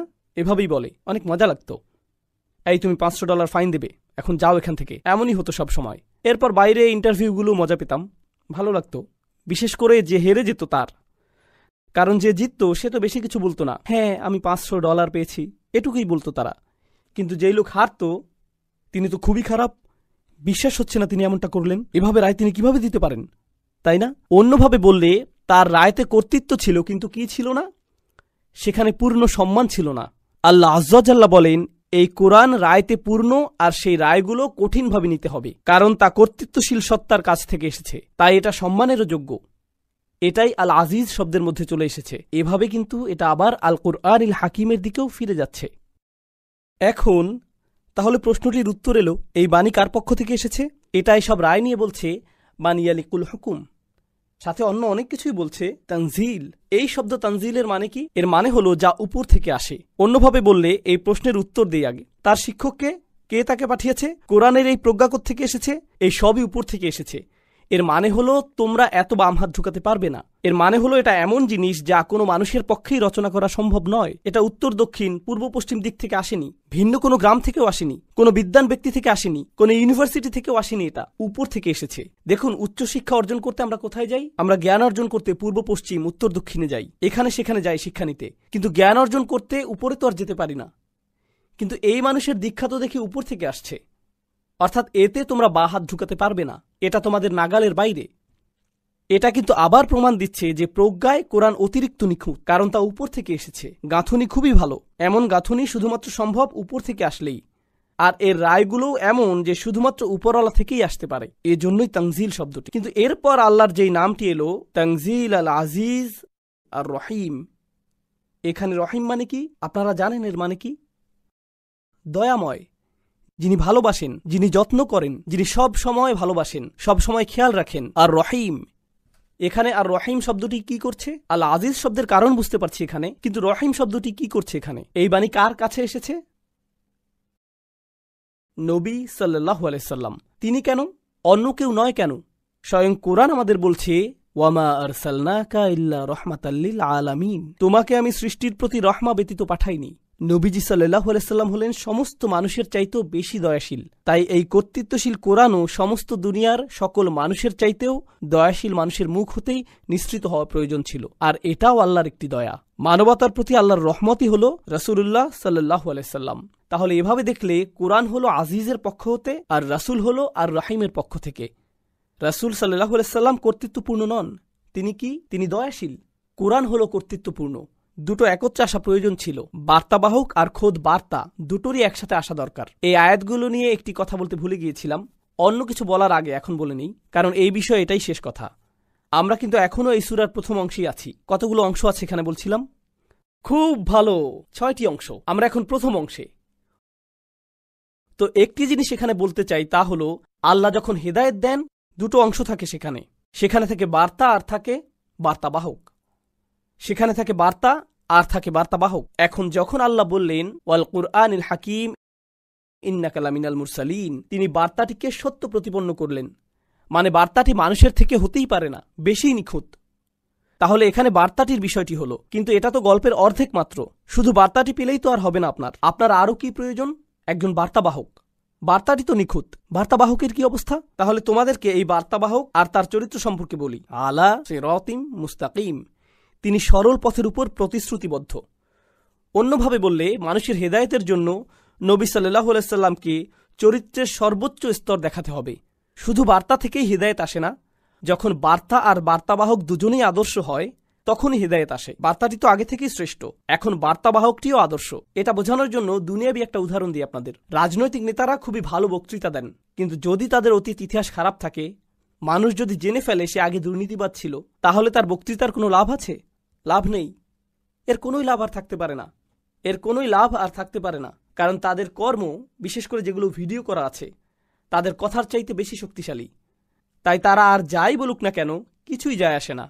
আপনারা জানেন যে নবীগণ আলাইহিমুসাল্লামের পুরো জীবনটাই ছিল সত্যতায় ভরা, তাই না? সেটা অবশ্যই হেদায়েতের অংশ হওয়া চাই। নবীদের যদি বিশ্বাসযোগ্যতা না থাকে, তবে তাদের আনা বার্তাও বিশ্বাসযোগ্যতা হারাবে, সেটা আল্লাহর পক্ষ থেকে এলেও। এখন চলুন সামনে যাই। নবীর সাথে এখনো কথা বলা হচ্ছে। আল্লাহ বলছেন, লিতুনযিরা কওমান মা উনযিরা আবাউহুম ফাহুম গাফিলুন। কেন আমি এই অসাধারণ বাণী পাঠালাম? সর্বোচ্চ কর্তা, সবচাইতে দয়াময় রহমান রহিম থেকে কেন নবীকে আল্লাহ পাঠালেন সাল্লাল্লাহু আলাইহি সাল্লাম? যেন আপনি এমন জাতিকে সাবধান করতে পারেন যাদের পূর্বসূরীদের সাবধান করা হয়নি কখনো, তাই তারা তো একেবারেই গাফেল। আমি আবার অনুবাদ করছি, লিতুনযিরা কওমান মা উনযিরা আবাউহুম ফাহুম গাফিলুন। যেন আপনি সতর্ক করতে পারেন এক জাতিকে যাদের পিতৃপুরুষদেরকে কখনোই সতর্ক করা হয়নি, এজন্যই তারা একেবারে অসচেতন, একেবারে উদাসীন, সম্পূর্ণ গাফেল। এজন্যই আপনাকে এই বাণী দেয়া হয়েছে। আচ্ছা, এই আয়াতের মধ্যে প্রথম যে জিনিসটি লক্ষ্য করবেন তা হল আপনাকে সতর্ক করতে পাঠানো হয়েছে। ধর্মের বাইরে থেকে সতর্ক শব্দটি চিন্তা করুন তো একটু। কখন আপনাকে সতর্ক করা হয়? ঝড় আসছে, আপনারা তো এই সম্পর্কে ভালো জানেন। হিউস্টন, ঝড় আসছে। রেডিওতে সতর্কবাণী প্রচার করা হয়, টিভিতে সতর্কতা দেখানো হয়, ফোনে অ্যালার্ট বেজে ওঠে, ইত্যাদি ইত্যাদি। ঠিক, সতর্কতা তো অবশ্যই নির্ভরযোগ্য আর কর্তৃত্ব সম্পন্ন উৎস থেকেই আসতে হবে, ঠিক কিনা? এমন উৎস থেকে আসতে হবে যেই উৎসের কর্তৃত্ব আছে, আপনি সম্মান করতে পারবেন। এটা প্রকাশ করার কি কোনো শব্দ আছে? যা আমরা আগেই বলেছিলাম, আজিজ। আপনাকে যদি সতর্ক করতে পাঠানোই হয়, তবে অবশ্যই এমন কেউ পাঠাবেন যিনি বৈধভাবে আসলেই এই সতর্কবার্তা পাঠাতে পারেন। তিনি হলেন আল আজিজ। বুঝতে পারছেন? মানে এই শব্দের সাথেই সংযুক্ত বিষয়টা এভাবেই প্রবাহিত হচ্ছে। এখন দ্বিতীয় যে জিনিসটা দেখা যাচ্ছে, আমরা সবাই এই হলে আছি, ধরুন এখানে কোনো ইন্টারনেট কানেকশন নেই, কোনো ফোনেই নেটওয়ার্ক নেই, ইত্যাদি। অর্থাৎ আপনি ওই যে ওখানে ওই লোকটার মতো ফেসবুক চালাতে পারবেন না, এসব কিছুই আপনি করতে পারছেন না, ঠিক আছে? এখন বাহিরে যদি কিছু ঘটে, বাহিরে যদি এমন কিছু ঘটে, বিশাল বড় কোনো ঘটনা যদি বাইরে ঘটে, আপনারা কি জানতে পারবেন? আপনারা জানবেনই না। বাহির থেকে সতর্কতা না আসলে তো আপনাদের সতর্ক করা সম্ভব না। বুঝতে পারছেন? ধরুন আপনি বিল্ডিং এর বেসমেন্টে আছেন, টেক্সাসে কোনো বেসমেন্ট নেই, আপনি আপনার গেমিং রুমে বসে আছেন। তো আপনি সারাক্ষণ গেম খেলছেন, জানেনই না বাইরে কি হচ্ছে না হচ্ছে। তাহলে বাহির থেকে কেউ এসে সতর্ক না করলে আপনি কিছুই জানতে পারবেন না। নবী সাল্লাল্লাহু আলাইহি সাল্লাম তো তাদের সাথেই চলেন, ঠিক কিনা? তাদের সাথেই থাকেন, আর এখন মানুষদেরকে তিনি সতর্ক করবেন। কিন্তু সংজ্ঞা অনুযায়ী সতর্ক কোত্থেকে আসতে হবে? বাহির থেকে। তাই তারা প্রশ্ন করবে, এই সতর্কবার্তা কোত্থেকে এলো? হ্যাঁ, সতর্কবাণী উপর থেকে এসেছে, সেটা তো প্রতিষ্ঠিত হয়েই গেছে। কোথায়? তানজিল আল আজিজির রহিম। এজন্যই তো এই সতর্কবাণী, নইলে তো সতর্ক করতে পারবেন না। আপনি যদি একই বাসায় থাকেন, একই লিভিং রুমেই থাকেন, তাহলে সতর্ক করে তো লাভ নেই। হ্যাঁ, তুমি কোত্থেকে জানলে এই খবর? তোমার কাছে তো ফোনও নেই। এখন দ্বিতীয় জিনিস হলো, বরং তৃতীয় জিনিসটি হলো, কাউকে কেন সতর্ক করবেন? এই যে ওই রোডে যাবেন না, বাসায় থাকুন, এই ওটা করো না। কেন কাউকে সতর্ক করা হয়? হ্যাঁ, কাউকে সতর্ক করার একদম প্রাথমিক কারণ হতে পারে যে আপনি তার খেয়াল রাখেন, তার ভালো চান, তাকে ভালোবাসেন, তার ক্ষতি হোক সেটা চান না। আর মূলত এটাই হলো আল্লাহর নাম আর রহিম, যিনি আপনার যত্ন আত্মি করেন, আপনাকে দয়া দেখাতে চান, আপনার ক্ষতি দূর করতে চান। আপনাকে যে কারণে পাঠানো হয়েছে, নবীজি সাল্লাল্লাহু আলাইহি সাল্লামকে যে কারণে সতর্ক করতে পাঠানো হয়েছে, তা হলো এই সতর্কবার্তা খোদ আল্লাহর এক দয়ার বহিঃপ্রকাশ। যেমন ধরুন, কিছু মানুষ অভিযোগ করে কোরআন কেন জাহান্নামের আগুন নিয়ে কথা বলে। আমি বলি, আমরা সম্ভবত এটা পরিষ্কারভাবে চিন্তা করছি না। কেউ যদি আপনাকে ঝড় বা বন্যার ব্যাপারে সতর্ক করে দেয়, আপনি কি বলেন? তুমি কেন বন্যার কথা বলছো? বন্যা তো অনেক খারাপ, আমার মন খুবই খারাপ হয়ে গেল, আমার সাথে আর কথা বলবে না। আরে তুমি তো মারা যাবে। তোমার ভালো লাগুক কি নাই লাগুক, এটা আসবেই। এর চাইতে বরং কেউ যে তোমাকে সতর্ক করে দিচ্ছে, এই যত্নের বহিঃপ্রকাশ দেখে অন্তত খুশি হও। কিন্তু কেন তাকে এভাবে খুলে বলতে হবে? কেন সে শুধু এভাবে বলল না, খারাপ কিছু একটা ঘটবে? একটা সুনামি আসছে আর আপনি কাউকে বললেন খারাপ কিছু একটা হবে, তাহলে কি তাকে সিরিয়াসলি নেবেন আপনারা? এটা পরিষ্কারভাবে বলতেই হবে। এটাই আল্লাহর ভালোবাসার বহিঃপ্রকাশ। লিতুনযিরা কওমান। এখন এটা আমার খুবই পছন্দ। ও মাই গড, সূরাটির শুরুতে আমরা বলেছিলাম ওয়াল কুরআনিল হাকিম, আর এই কোরআন প্রজ্ঞাময়। এত সুন্দরের গাঁথনি, এতে আছে নিজস্ব রায়। এই কোরআন যে কোনো কোরআন নয়, সেই একক কোরআন। এমনভাবে বলা যেন আরব সমাজে এটাই প্রতিষ্ঠিত। এখন কুরাইশ তো কোরআন সম্পর্কে জেনেছে, যথেষ্ট শুনেছে তারা। তাই যখন আপনি তেলাওয়াত করেন, তারা বুঝতে পারে, তারা ভাবে এটা সাধারণ কোনো তেলাওয়াত নয়, এটা সেই নির্দিষ্ট তেলাওয়াত, সবাই জানে। আর কোন জাতিতে নবীজিকে পাঠানো হয়েছিল সাল্লাল্লাহু আলাইহি সাল্লাম? তাকে কুরাইশদের কাছে পাঠানো হয়েছিল। কিন্তু এই কুরাইশরা, আমরা জানি তারা জনপ্রিয় সমাজ ছিল, বেশ জনপ্রিয় ছিল তখন। কিন্তু দেখুন আল্লাহ তাদের সম্পর্কে এই আয়াতে কিভাবে বলছেন। নিজ কর্তৃত্বের অবস্থান থেকে আল্লাহ তাদের ছোট করছেন। তিনি বলছেন, আপনি কোনো এক জাতিকে সতর্ক করতে এসেছেন। তিনি বলেননি জাতিকে সতর্ক করতে, বললেন কোনো এক জাতি। কওমান, কওমান, কোনো এক জাতি। কুরাইশরা অহংকারী জাতি, ঠিক কিনা? এভাবে বললে তো তাদেরকে শুরুতেই তাচ্ছিল্য করা হয়ে যায়। তাদের বিরুদ্ধে কেমন মুহাজামা এটা, এমন এক আক্রমণ যে শুধুই বললেন কওমান। আচ্ছা, আরো ব্যাখ্যা করছি। এদিকে দেখুন, তারা নিজেদের বংশ নিয়ে কি কি পরিমাণ অহংকার করে। তারা নিজেদেরকে কিভাবে বলতো? বনু আমির, বনু হিসাম। নিজেদের বংশের কি গর্ব, কি অহংকার ছিল তাদের। আল্লাহ বলেন কোন এক জাতি, তাদের বংশ নিয়ে তোমাকে আমি বলছি, তারা তো কিছুই জানে না।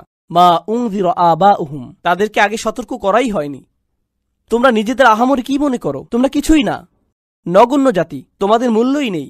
মা উনযিরা আবাউহুম, তুমি কোনো এক নগণ্য জাতিকে সতর্ক করতে এসেছো, এমনকি যাদের পূর্বপুরুষরা ওহির বরকত পর্যন্ত পায়নি। মা উনযিরা আবাউহুম ফাহুম গাফিলুন, তারা তো উদাসীন হবেই, অবাক হবার কিছু নেই, তারা সম্পূর্ণই অজ্ঞ। চলুন এখন তাদের অজ্ঞতা নিয়ে কথা বলি। আমি চাই আপনারা বুঝুন ভালোভাবে। আপনারা তো জানেন হেজাজ অঞ্চল কোথায়, ওই যে আরব মরুভূমি যেখানে নবীজি সাল্লাল্লাহু আলাইহি সাল্লাম এসেছেন। আচ্ছা, আশেপাশের অঞ্চলগুলোতে কি কোনো পরাশক্তি আছে? কিংবা প্রতিবেশী অঞ্চলে বা কাছে ধারে কোনো বিশাল রাজত্ব বা সভ্যতা কি বিদ্যমান? হ্যাঁ হ্যাঁ, অবশ্যই। আবিসিনিয়া আছে, পারস্য আছে, বিশাল বড় সভ্যতা, প্রাচীন এক সভ্যতা। এরপর আছে রোমান সাম্রাজ্য, ঠিক? আরও অনেক বড় বড় প্রাচীন আর প্রতিষ্ঠিত সভ্যতা আছে। তো সে সময় আরবরা প্রতিষ্ঠিত কতটুকু? মানে তাদের কয়টি ইউনিভার্সিটি আছে, কি ধরনের বিশাল লাইব্রেরি আছে তাদের? সেখানে রোমানদের মতো কি ইতিহাস বা দর্শনের বই আছে, বা গ্রিকদের মতো পুরাণের বই আছে, বা সেখানকার মূর্তি স্তম্ভ সেরকম অবকাঠামো বা দুর্গ? নেই, তাদের কিচ্ছুই নেই। আল্লাহ কুরাইশদের বলছেন, তোমরা নিজেদের নিয়ে এত অহংকার করছো, তোমরা তো একেবারেই অজ্ঞ। তোমাদের চাইতে কত বড় রাষ্ট্র পড়ে আছে। নিজেদের কি মনে করো? তোমরা কি মনে করো নিজেদের? এত কিসের গর্ব তোমাদের? তোমরা তুচ্ছ, সমস্ত পৃথিবীতে অন্যদের তুলনায় নগণ্য তোমরা। এমনকি অন্যরা তোমাদের আক্রমণও করতে চায় না। এখানে তো এখনো তেল আসেনি। তারা তোমাদের একা ছেড়ে দিয়েছে। মনে করতে পারো তোমরা রোমানরা তোমাদের চায় না, পারস্যরা তোমাদের চায় না। কি? আমরা কোন দুঃখে আমাদের সৈন্য ওখানে পাঠাবো? 1000 বছর ধরে তারা একা ছেড়ে রেখেছে একে। প্রত্যেক সভ্যতাই নিজ অঞ্চলের প্রসার চায়, ঠিক কিনা? তাই প্রশ্ন আসছে, তাহলে তারা নিজেদের অঞ্চল সেখানে বাড়াচ্ছে না কেন? কারণ এতে কোনোই লাভ নেই, কোনো লাভই নেই, তাই না? তাই একা ফেলে রেখেছে। আর তোমরা নিজেদের বিশাল বড় ভাবছ।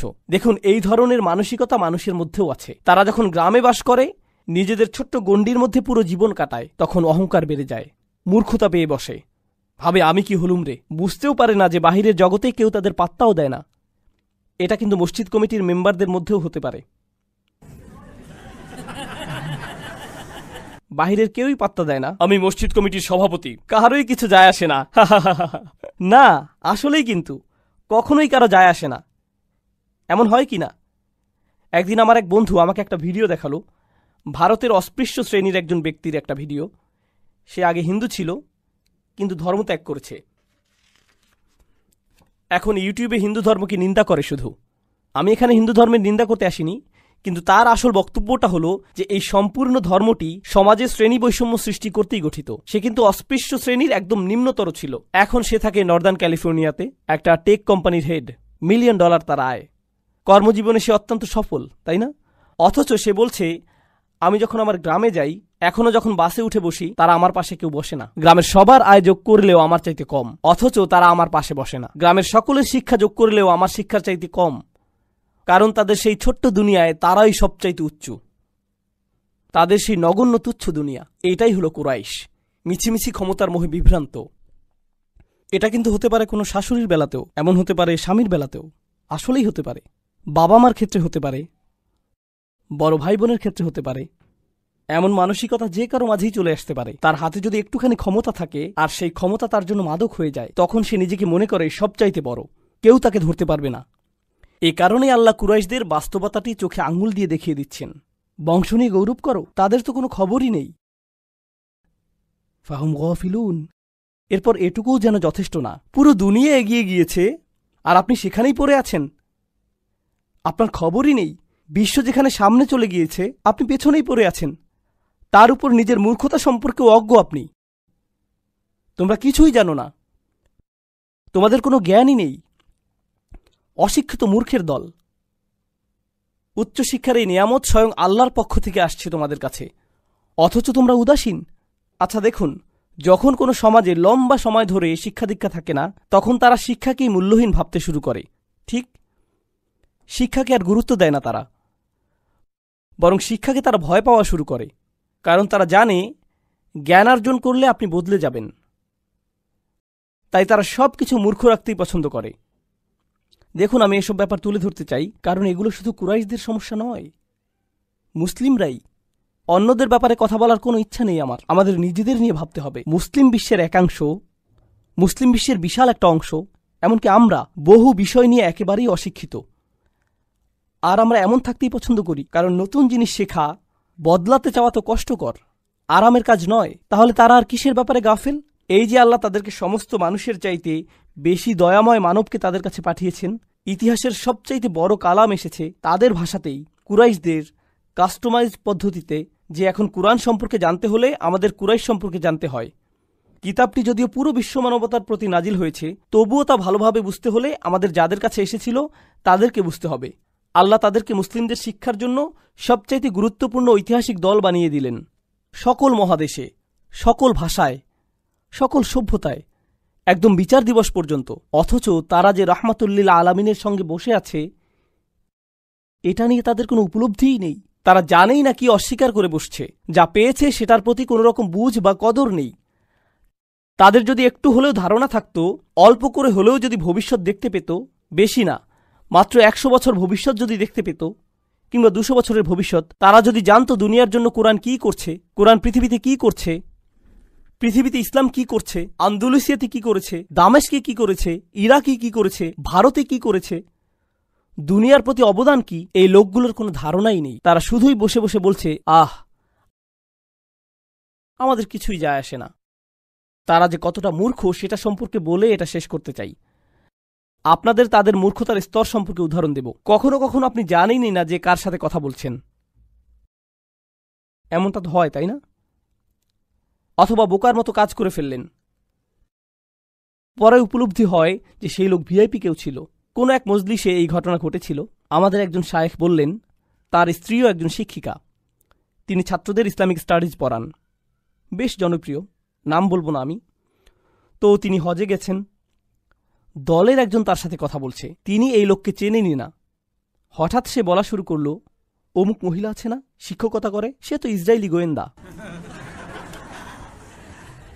সেই লোক শায়েখ বলেই যাচ্ছে যে কিভাবে ইহুদিরা এই মহিলাকে ফান্ডিং করে মুসলিমদের নষ্ট করতে। এই লোক মহিলার স্বামীকে বলছে এসব। প্রায়ই দেখা যায় যে আপনি কারোর সাথে কথা বলছেন অথচ জানেনই না যে আপনি কার সাথে কথা বলছেন। এমন কি হয় না? অবশ্যই। যখন তারা কোরআনের বাণীকে অস্বীকার, ঠাট্টা বা প্রত্যাখ্যান করে, তখন তারা কি শুধু নবীকে অস্বীকার করছে সাল্লাল্লাহু আলাইহি সাল্লাম? বরং এটা তো সর্বোচ্চ কর্তৃপক্ষের বিরুদ্ধে চূড়ান্ত অপরাধ। আল আজিজ, এটা যেন দেখুন, কারো কর্তৃত্ব যত বেশি থাকে তাকে দেখে তত বেশি সাবধান থাকে মানুষ। রাস্তায় পুলিশ দেখলে আপনাদের তাকুয়া অনেক বেড়ে যায়, তাই না? সোজা হয়ে বসে যান, মানুষের মতো বসেন। তখন আদালতের ভেতর আপনারা তো নিশ্চয়ই বেকাতারা হয়ে বসেন না, ভদ্রলোকের মতো বসেন, কারণ বিচারক বা বিচারক মণ্ডলী হয়তো আপনাকে দেখছে। এভাবে সোজা হয়ে বসেন, কারণ কাউকে সম্মান দেখানোর মতো পরিস্থিতিতে আপনি পড়েছেন, তাই না? সম্মানিত ও কর্তৃত্বশীল কারো সামনে বসার জন্য এক ধরনের প্রোটোকল আছে। তারা আল আজিজের কথার উপস্থিতিতে পড়েছে, অথচ কোনো প্রোটোকল নেই তাদের মধ্যে। কার সাথে টক্কর লাগছে তা নিয়ে একেবারেই অজ্ঞ, তার শাস্তি দেবার ক্ষমতার প্রতি চূড়ান্ত উদাসীন। এর পরিণতি কি হতে পারে? এটাই হচ্ছে ফাহুম গাফিলুন। লাকাদ হাক্কাল কওলু আলা আকসারিহিম ফাহুম লা ইউমিনুন। সত্য একেবারেই প্রকাশিত হয়ে গেছে। এর অর্থ হলো সত্য একদম পরিষ্কার হয়েছে। বার্তাটি যে সত্য তা বেশিরভাগ মানুষের কাছেই স্পষ্ট, তবুও তারা বিশ্বাস করে না। ফাহুম লা ইউমিনুন, যে তারা তবুও বিশ্বাস করবে না। আল্লাহ এখানে একেবারে অবাক হবার মতো কিছু বলছেন। তিনি বলছেন তাদের বেশিরভাগই ইতোমধ্যেই জানে যে আপনি যেই বার্তা দিচ্ছেন সেটি পুরোপুরি কি সত্য, কিন্তু তবুও তারা ঈমান আনবে না। এর আগের আয়াতে তাদের অবচেতনার লম্বা ইতিহাসের কথা বলা হয়েছে, আর এই আয়াতে আছে তারা পুরোপুরি সচেতন, তারা এটা জানে, তবুও বিশ্বাস করবে না। তাহলে প্রশ্ন ওঠে, যদি তারা বিশ্বাস নাই করবে তবে লাভ কি এসবের? কেন বলা হচ্ছে যাও তাদেরকে সতর্ক করো, আর তারা বিশ্বাস করবে না? আচ্ছা, একদম উপর থেকে শুরু করি। সত্য তাদের কাছে একেবারে স্পষ্ট কিভাবে হলো? এক অনস্বীকার্য সংমিশ্রণের কারণে। আল্লাহর নিখুঁত কালাম ও নবীজির নিখুঁত চরিত্র সাল্লাল্লাহু আলাইহি সাল্লাম, এভাবেই হেদায়েত ঘটে। ঠিক বার্তা আর বার্তাবাহক, সর্বশ্রেষ্ঠ বার্তাবাহক আর সর্বশ্রেষ্ঠ বার্তা একত্রে মিলিত হয়েছে। তাই এমনকি কাফিরও, অস্বীকারীও ভিতর ভেতর জানে যে কোনোভাবেই তার প্রত্যুত্তর তারা দিতে পারবে না। আমি কখনোই জানতে পারতাম না, আপনিও জানতে পারতেন না, এমনকি নবীজিও জানতে পারতেন না সাল্লাল্লাহু আলাইহি সাল্লাম। আল্লাহ ওদের অন্তরের ভেতরে ভালোভাবে নজর দিয়ে খুব সূক্ষ্মভাবে সেটার বিশ্লেষণ করলেন, এরপর আয়াত নাজিল করলেন। সত্য একেবারেই স্পষ্ট হয়ে গেছে, আর বেশিরভাগের বেলাতে এটাই হলো অবস্থা। তারা ভালো করেই জানে, তবুও কোনোভাবেই বিশ্বাস করবে না। এখন দেখার বিষয় হলো, নবী সাল্লাল্লাহু আলাইহি সাল্লামের বৈধতার জন্য কোরআন কি যথেষ্ট না? আল্লাহ কি শুরুতেই তার বৈধতা দেননি? তিনি বলেন, এটা শুধু তোমার বৈধতার জন্য যথেষ্ট না, বরং তাদের বৈধতার জন্য। চিন্তা করো না, তোমাকে কিছুই ভাবতে হবে না। নাকি তারা বোঝেনি? তারা ঠিকই বুঝেছে। আমি বলছি তারা বুঝেছে ঠিকই, কিন্তু শুধু তোমাকে তা দেখতে দিচ্ছে না। এখন প্রশ্ন হলো, এর ভিন্ন আরেকটি সুন্দর বিষয় এবং সেটার ভয়ঙ্কর দিকও। আল্লাহ বলছেন তারা বিশ্বাস করবে না। ফাহুম লা ইউমিনুন, এখানে ইউমিনুন হলো ক্রিয়াপদ। ক্রিয়াপদ ব্যবহৃত হলে সেটাকে অস্থায়ী বোঝানো হয়, অর্থাৎ এখন তারা বিশ্বাস করবে না, তবে শেষ পর্যন্ত কিছু একটা হলেও হতে পারে, তারা বিশ্বাস করতেও পারে। এখন ওটা কি? এটা আসলে কোরআনের একটা ইঙ্গিত। কোরআনের অনেকগুলো স্থানে এই মূলনীতি উল্লেখ করা হয়েছে, মনোযোগ দিয়ে শুনুন। একগুয়ে কাফেররা যখন সত্য জেনেও সেটাকে প্রত্যাখ্যান করে, একটা সময় আসবে যখন সে বিশ্বাস করবে অবশেষে। জানেন সেটা কখন? যখন শাস্তি দেখবে। যখন তারা শাস্তি দেখবে তখন বলবে ইন্না মুমিনুন। সূরা দুখানে আল্লাহ যেমন বলেন, রব্বানা কশিফ আন্নাল আযাব ইন্না মুমিনুন, ইয়া রব আমাদের শাস্তি দূর করে দিন, আমরা বিশ্বাস করতে প্রস্তুত, বিশ্বাস করছি আমরা এখন। আবসারনা ওয়া সামি'না ফারজি'না না'মাল সালিহান, এখন আমরা দেখতে পাচ্ছি, শুনতে প্রস্তুত আমরা, এখন আমরা দেখছি, এখন শুনতে আমরা প্রস্তুত। আল্লাহ এখানে বলছেন তারা আপাতত বিশ্বাস করছে না, যেন ইঙ্গিত দিচ্ছেন যে তারা অবশেষে যখন শাস্তি দেখবে তখন কি হবে? বিশ্বাস করবে। কিন্তু অন্য স্থানে আল্লাহ বলছেন আন্না লাহুমুজ যিকরা, এখন আর কি লাভ? আমি গায়বের প্রতি বিশ্বাস আনতে বলেছিলাম তোমাদের, দৃশ্যমান কিছুর উপর বিশ্বাস আনতে বলিনি। একটা পশুও তো সেটা পারে, একটা বিড়ালও তো আগুন দেখে এমন করে মিয়াও, এটা তো কোনো অর্জনই নয়, এজন্য এটাকে বিশ্বাস করাও বলে না। তো এখন তিনি বলছেন যে তারা বিশ্বাস করবে না। কিন্তু এর পরের আয়াতে সবচাইতে গুরুত্বপূর্ণ অংশটি এতক্ষণ চেপে রাখছিলাম, আপনাদের খুব কঠিন এক প্রশ্ন করেছিলাম, তারা যদি বিশ্বাস নাই করবে তবে দাওয়াতের কি লাভ? অসম্ভব এই কাজ কেন আমাদের করতে বলছেন? এই আয়াতে একটা শব্দ আছে, এই প্রশ্ন সেই একটি আয়াতই দিয়ে দিচ্ছে। লাকাদ হাক্কাল কওলু আলা আকসারিহিম, তাদের অধিকাংশের কাছেই সত্যটা একেবারে পরিষ্কার হয়ে গেছে, তারপরও তারা বিশ্বাস করবে না। তাদের অধিকাংশই যদি বিশ্বাস না করে তাহলে কে করবে? তাদের অল্প সংখ্যক করবে, ঠিক। তাদের মধ্যে ছোট্ট এক সংখ্যালঘু অংশ বিশ্বাস করবে, ঠিক। আর নবীজিকে তাই বলা হচ্ছে সাল্লাল্লাহু আলাইহি সাল্লাম, আপনার সবাইকে সতর্ক করতে হবে, কারণ আপনি জানেন না কে কে বিশ্বাস করতে পারে। আমি আপনাকে জানিয়ে দিচ্ছি, যদিও যে বেশিরভাগই করবে না, এটাকে কঠিন সরল পথ তো আর অকারণে বলা হয় না। তাই আপনি অল্প কয়েকজনকে পাবেন, এটা জেনেই কাজ করুন। তারা কারা সেটাও আমি আপনাকে জানাবো না। আপনি যদি অন্তত বলে দেন যে তারা কারা, তাহলে আমার কাজটা একটু সহজ হতো, আমি তাদের কাছেই যেতাম, বাকি সবার পেছনে সময় নষ্ট করতাম না। না, বলবো না আপনাকে, শুধু বেশিরভাগই ঈমান আনবে না, তো এজন্যই আসলেই তারা বিশ্বাস করবেই না। মানে এত একগুয়ে জেদি কেন তারা? ইন্না জাআলনা ফি আনাকিহিম আগলালান, কোনো সন্দেহ নেই আমি তাদের বেরি পরিয়েছি, লোহার বেরি তাদের গলাতে, লোহার তৈরি মোটা বেরি, দেখতে এরকম ব্রেসলেটের মতো, এর সাথে শেকল লাগানো। কখন কাউকে এরকম পরানো হয়? না, আরো বেশি বড় শাস্তি চিন্তা করুন, জেলখানা, কারাগারে এসব মানুষদের পাশাপাশি শেকল দিয়ে বেঁধে রাখা, একের পর এক একের পর এক একের পর এক, প্রত্যেকের গলায় বেরি, ফাহিয়া ইলাল আযকান, এই বেরি চিবুক পর্যন্ত, মানে এটা এভাবে থাকে একদম চিবুক পর্যন্ত, এভাবে হাঁটতে হয় তখন। ফাহুম মুকমাহুন, তাদের গলা এভাবে উঁচু হয়ে আছে। এভাবেই এটা সেই জেলখানার চিত্র। আমি চাই আপনারা মনে রাখুন, এটা কিসের চিত্র? জেলখানার। তো এখানে সেটার সাথে কি সম্পর্ক?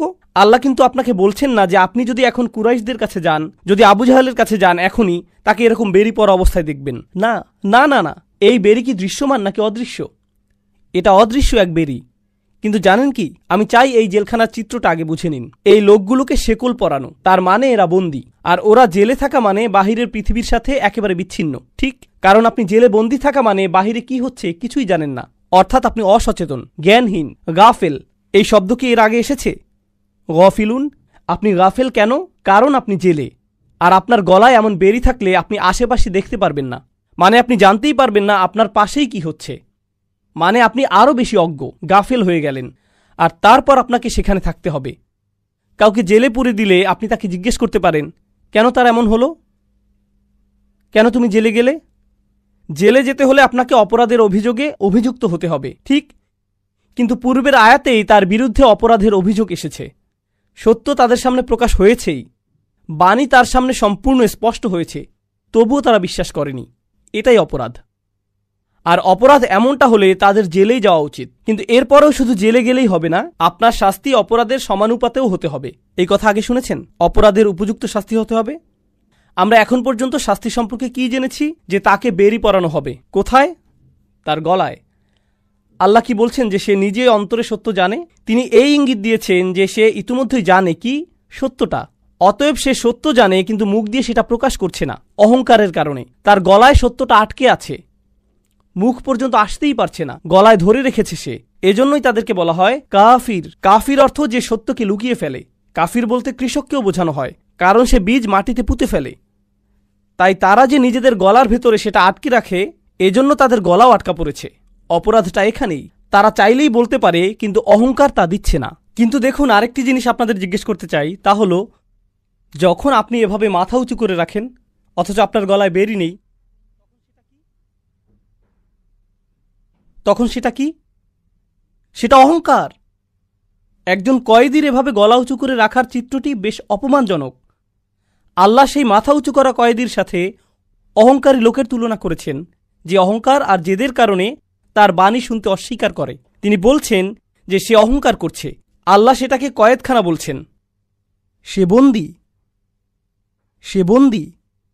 সে নিজেও জানে না যে সে নিজের অহংকারই বন্দী। এ আয়াতের কি অসাধারণ চিত্রায়ন! এ আয়াত নিয়ে শেষ কথা, আপনার গলায় যখন এরকম বেরি পরানো থাকবে, তখন কি নিজেকে দেখতে পারবেন? জেলের বাইরে বা আপনার আশেপাশে বা কি হচ্ছে ভুলে যান, আপনি কি অন্তত নিজেকে ঠিকভাবে দেখতে পারবেন? ফাআনসাহুম আনফুসাহুম উলাইকা হুমুল ফাসিকুন। তিনি তাদের নিজেদেরই ভুলিয়ে দিলেন, তারা এমনকি নিজেদেরও দেখতে পারছে না। ইদা আখরাজা ইয়াদাহু লাম ইয়াকাদ ইয়ারাহু। কুরআন বলছে, সে যদি অন্তত নিজের হাত দেখতে পারত। তাদের অবস্থা এতই খারাপ, তারা এতই হঠকারী, কিন্তু তাদের এই একগুঁয়েমি আল্লাহ চান না। আমি যখন এটা পড়ি তখন ভাবি, আচ্ছা, আল্লাহ হয়তো এখন অন্য বিষয়ে যাবেন, কারণ যথেষ্ট শাস্তি তো হয়েছেই। কিন্তু এরপর আরেক আয়াত, ওয়াজআলনা মিন বাইনি আইদিহিম সাদ্দান, আর আমি তাদের ঠিক সামনেই একটা দেয়াল রেখেছি। অমিন খলফিহিম সাদ্দান, আর তাদের পেছনেও আমি একটা দেয়াল রেখেছি। আগশাইনাহুম, তাদেরকে ঢেকে দিয়েছি, ফাহুম লা ইউবসিরুন, ফলে তারা দেখে না।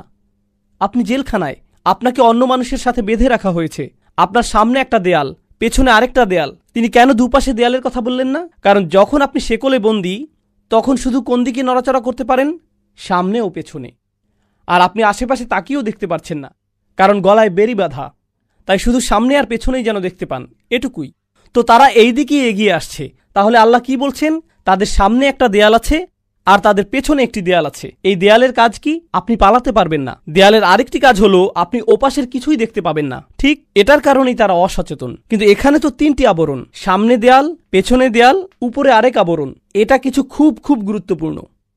যখন আমি খুবই গুরুত্বপূর্ণ 2বার বলি, খুব খুব এভাবে, তার মানে হলো এটা আসলেই খুব খুব গুরুত্বপূর্ণ। যদি বলি খুব গুরুত্বপূর্ণ, তখন আসলে আপনাদের শুধু জাগাবার চেষ্টা করছি। কিন্তু যদি আমি বলি যে খুব খুব গুরুত্বপূর্ণ, এর মানে আসলেই খুব খুব গুরুত্বপূর্ণ। 3টি বাধা। প্রথম বাধাটি কোথায়? ঠিক তাদের সামনে। বোঝার চেষ্টা করুন এর মানে কি। আমাদের ঠিক সামনে কি জানেন? সব কিছু। যখন ঘুম থেকে উঠি, আমার ঘর আমার সামনে। যখন নিচে যাই, আমার বাচ্চারা আমার সামনে। যখন বাইরে যাই, পুরো আকাশ আমার সামনে। যখন গাড়িতে উঠি, আমার গাড়ি ঠিক আমার সামনে। কোরআন আমার সামনে। সমস্ত জীবন আমার সামনে। আল্লাহর সমস্ত সৃষ্টি কোথায়?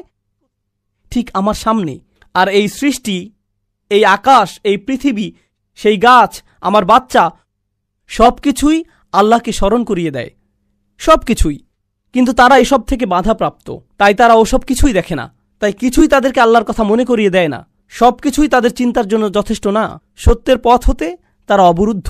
অন্য ভাষায় প্রথম প্রাচীর হলো সমস্ত সৃষ্টি। বোঝার চেষ্টা করুন এই জিনিসটা।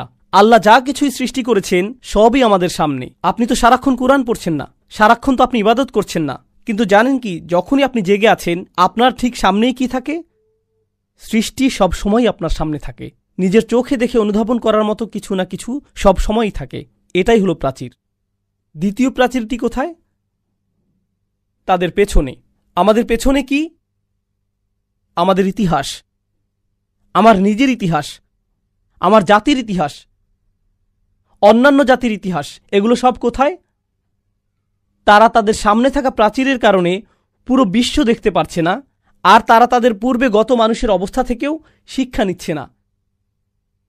এজন্য তাদের পেছনেও আরেক প্রাচীর। এখন পর্যন্ত 2টো পেলাম। আপনার চারপাশের দুনিয়া 1 নম্বর, আর আছে ইতিহাস 2 নম্বর। কিন্তু সেটাও যথেষ্ট না। অন্য দিক থেকেও তারা অবরুদ্ধ। কোথায়?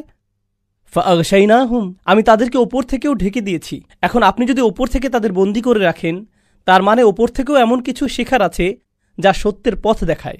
আপনি যদি ইতিহাসে মনোযোগ দেন, সেখান থেকেও সত্য পেতে পারেন। হতে পারে উপরেও কিছু একটা আছে যা আপনাকে সত্যের দিকে নিতে পারে। সেটা কি? আল্লাহর পক্ষ থেকে বাণী। এখন সেটাও আপনার অন্তর হতে অবরুদ্ধ। আপনি কোরআনের যেখানেই পড়েন না কেন, তা বলবে যে সত্যে পৌঁছানোর জন্য 3টি রাস্তা আছে। আপনার চারপাশের পৃথিবীর দিকে নজর দিতে পারেন, ইতিহাসের প্রতি নজর দিতে পারেন, আর নজর দিতে পারেন ওহির প্রতি। কোরআনে এই 3টি ধ্রুব। আপনি যখন নিজের প্রতি মনোযোগ দিচ্ছেন, তখন আপনি সব কিছুর প্রতি দিচ্ছেন।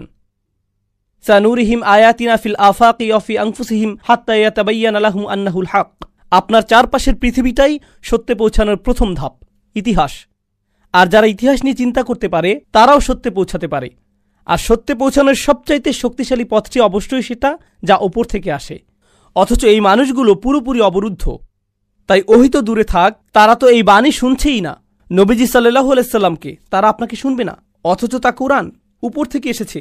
অথচ তা কোরআন উপর থেকে এসেছে। এটা বলতে বলার আগে দেখুন, সেটা তো তাদের প্রথম অপরাধী না। তারা তো তাদের আশেপাশের পৃথিবীটাতেই মনোযোগ দেয় না। তারা ধ্বংসাবশেষ নিয়েও চিন্তিত না। তারা তো অতীত জাতির ধ্বংসাবশেষের পাশ দিয়ে গিয়েছে। আরবরা যেত এভাবে। অথচ তারা 2বার ভাবত না, এখানে কি হয়েছে, এখানে কি হয়েছে। ফাহুম লা ইউবসিরুন। তাদের এই অবস্থা কেন হলো? তারা এমনটা কখনোই ভাবেনি। কি এক চিত্রায়ন, কি অসাধারণ চিত্রায়ন। আর এই সব কিছুর শেষে এখন নবীজি সাল্লাল্লাহু আলাইহি সাল্লামকে বলা হচ্ছে, তিনি কি সংখ্যাগুরুদের পাবেন নাকি সংখ্যালঘুদের? এখন বলা হচ্ছে বেশিরভাগ মানুষই খারাপ, কোনো আশা নেই। ওয়াসাওয়াউন আলাইহিম আনযারতাহুম আম লাম তুনযিরহুম লা ইউমিনুন। সব একই রকম। আপনি তাদেরকে সতর্ক করেন আর নাই করেন, তারা বিশ্বাস করবেই না। হে আল্লাহ, আপনিই আমাকে বলেছিলেন তাদের সতর্ক করতে, এখন বলছেন তাদেরকে সতর্ক করি আর না করি লাভ নেই। তাদের জনসংখ্যার বিশাল গোষ্ঠীর ব্যাপারে আসলেই কোনো লাভ নেই। এই মানুষগুলোর ব্যাপারেই যদি নবীজিকে বলা হয়ে থাকে সাল্লাল্লাহু আলাইহি সাল্লাম, তবে তাদের বেশিরভাগের গলাতেই শেকল আর বেরি লাগানো। তাদের বড় অংশের কোনো কিছুতেই কোনো মনোযোগ নেই আর, কিন্তু তবুও তাকে করতে হয়। কেন বাপু? কেনই বা তাদের বেশিরভাগ বিশ্বাস রাখবে না? এমনকি কোরআনও, এমনকি রসুলুল্লাহ সাল্লাল্লাহু আলাইহি সাল্লামের নিজ কণ্ঠের কোরআনও নয়। এত একগুঁয়ে তার কিভাবে হতে পারে যে স্বয়ং নবীর কণ্ঠের কোরআনও তাদের জন্য যথেষ্ট না? এরকম অবস্থাটি বেশ হতাশাজনক।